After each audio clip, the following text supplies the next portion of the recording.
मुख्यमंत्री लाडकी बहीण योजनेसाठी तुम्हाला एक आनंदाची बातमी समोर आलेली आहे की बाबा ज्या महिलेची केवायसी चुकलेली आहे, ज्या महिलेचा हप्ता रुकलेला आहे, ज्या महिलेचे 3,000 रुपये आले नाही, 1,500 रुपये आले नोव्हेंबरचा आणि जानेवारीचा आणि त्याच्यानंतर डिसेंबरचाही हप्ता आला नाही, त्या महिलेने काय करायचं आहे? तुमची केवायसी चुकलेली आहे तर आता नेमका याच्यासाठी पर्याय नेमका काय आलेला आहे?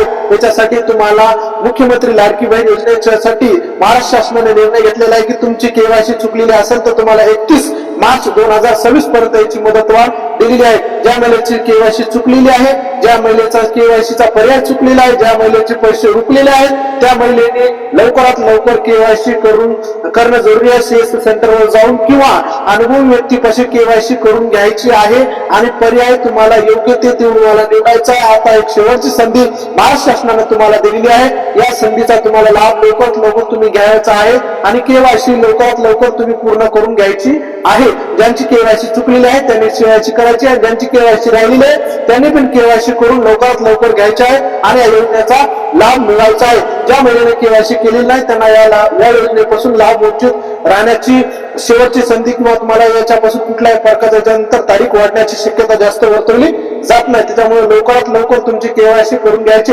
31 मार्च 2026 पर्यंत याची मुदत वाढ देण्याचं कार्य केलेलं आहे. ज्या महिलेची केवायसी चुकलेली आहे, ज्या महिलेची केवायसीचा पर्याय चुकलेला आहे, ज्या महिलेचे हप्ते रुकलेले आहेत त्यांनी लवकरात लवकर केवायसी करून घ्यायची. असेच नवीन व्हिडिओ बघण्यासाठी आपल्या चॅनलला लाईक करा, फॉलो करा, जास्त व्हिडिओ लाडक्या बहीणीपर्यंत पोहोचती करा.